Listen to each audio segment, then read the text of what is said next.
Welcome, everyone. The May 15th meeting of the Baltimore County Planning Board is called to order. I'm Scott Olupka, Chair of the Board. We will now start the meeting with the roll call for the members of the board present. When you hear your name, please say aye. Mr. Array? Aye. Mr. Brady? Aye. Ms. Brophy? Aye. Mr. Duval? Aye. Ms. German? If you're on yet. Mr. Heckman? Aye. Mr. Heinel? Aye. Mr. Hinton? Mr. Johnson? Aye. Miss Lilly? Miss Muneses? Aye. Miss Pinero? Aye. Mr. Schulman? Aye. Mr. Tennant? Aye. Right. Hey, Scott, I'm We here. now- Shafiq. Great. Thank you, Shafiq. Will you now all please join me in reciting the Pledge of Allegiance?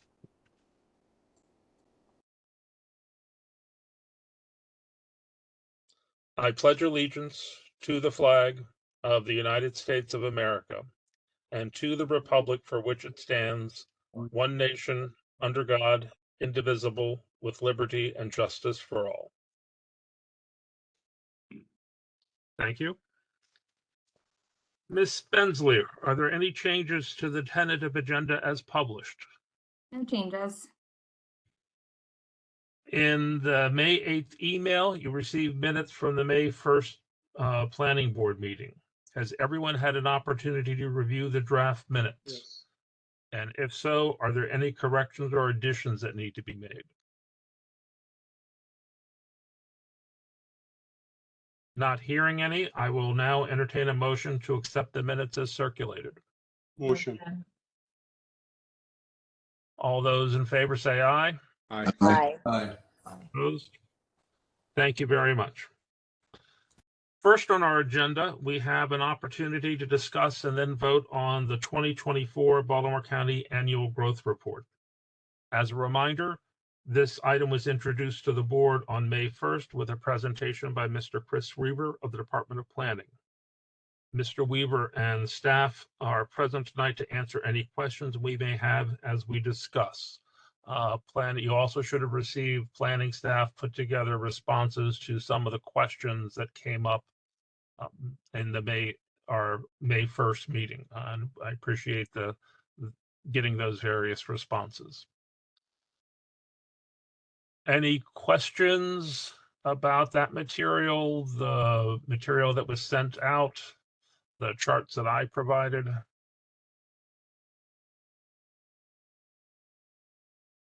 None.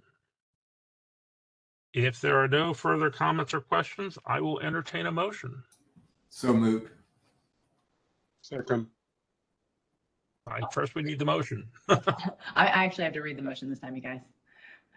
So be it moved that the Baltimore County Board recommends adoption of the 2024 Annual Growth Report as prepared by the Department of Planning and dated May 1st, 2025. A second. Second. Thank you. Is there any further discussion? If not, I will do a roll call vote. Mr. Array, Yes. Mr. Brady, Yes. Ms. Brophy, Yes. Mr. Duval, Yes. Ms. German's not here, Mr. Heckman, Yes. Mr. Heinel, Yes. Mr. Hinton, Yes. Mr. Johnson, Yes. Ms. Muneses, Yes. Ms. Pinero, Yes. Mr. Schulman, and Mr. Tennant. Yes. Thank you. The motion carries. Other business. Ms. Bensley will fill us in on major actions of the May 8th Landmarks Preservation Commission meeting. Thank you. I just wanted to give you a heads up that Miss Lily did join us. I don't know if she was on your call. Yep, Okay, I'm here. Okay, perfect. Oh, okay. Thank you.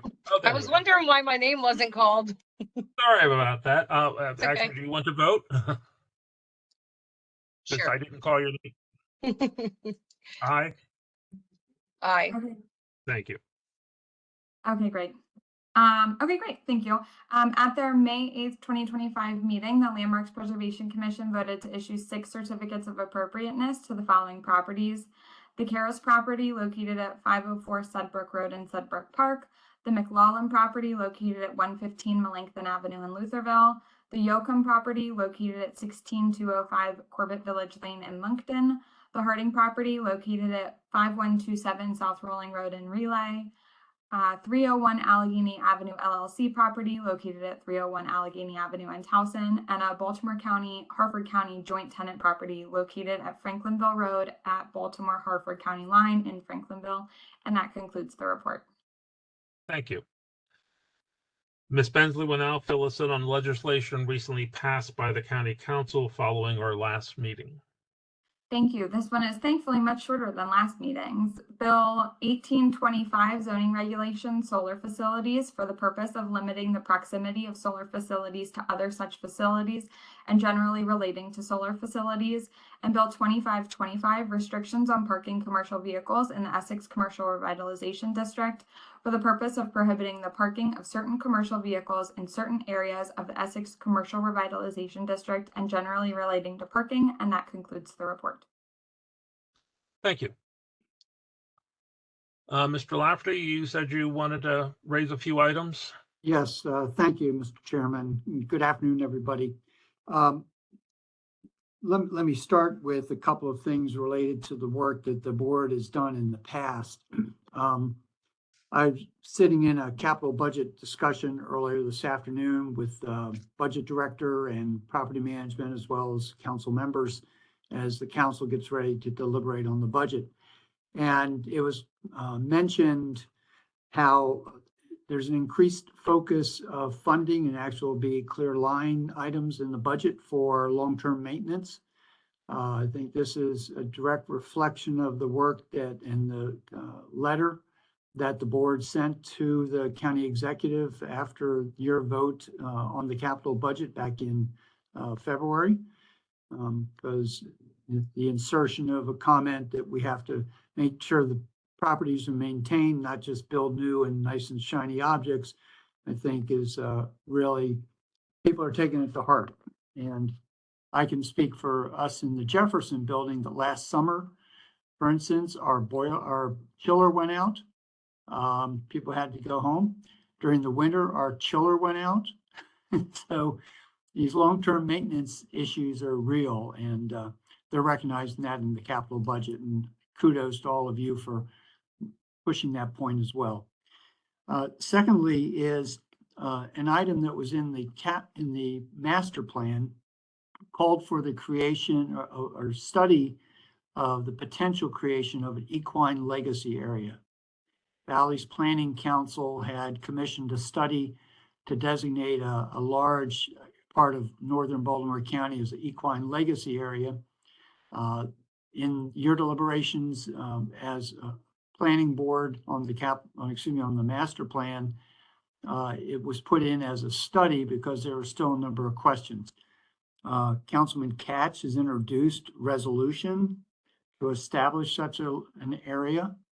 I know that there have been a number of conversations about how to get him to, frankly, sort of slow that down a little bit, and let's continue to study really the viability of such a determination, as well as what it might mean for future development requests. Again, something you all acted on as a board. You also acted on the comprehensive zoning map process. And today we had a 4-hour hearing on a CZMP issue in the Lock Raven Joppa Road area, an issue that was submitted. We were then asked to amend the decision of the council because they claimed that they inadvertently left off a property. It was three properties owned by the same owner. Only 2 of the parcels came in for consideration by the board and by the county council. They contended it was a technical drafting error that left out the 3rd property. We rejected that contention. It went before the Board of Appeals today, and we had a 4-hour hearing. Thank to Chris Weaver for all the nuts and bolts about the process for CZMP and how they map issues. And we'll keep you posted when the Board of Appeals acts on that. I didn't hear any questions about the annual growth report, so hopefully the information that we were able to gather and feed back to you was helpful. Please feel free in the future if there's other clarifications you need or you're looking for, that you let us know so we can help you do your jobs as well as you're doing. Last thing I'll comment on is the solar legislation that was mentioned by Taylor is important for a couple of reasons. One is that the state during the last legislative session essentially further preempted local government decisions on the placement of solar facilities. Most of the focus, of course, is on the agricultural land, not on the built environment. And the state legislation, through work of counties, they did establish some guardrails for setbacks and plantings and fencings on locations proximate to residences and some other limitations.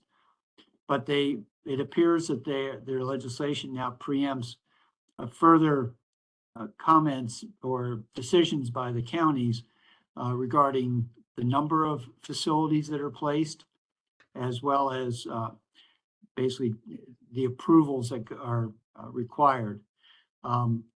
We still obviously have, the grading, permitting, that's development, but we can't deny now, except in what's called Tier 1 and Tier 2 properties, which are basically inside the URL. And it allows a limited number of solar facilities on prime and productive or the priority preservation areas in the ag community.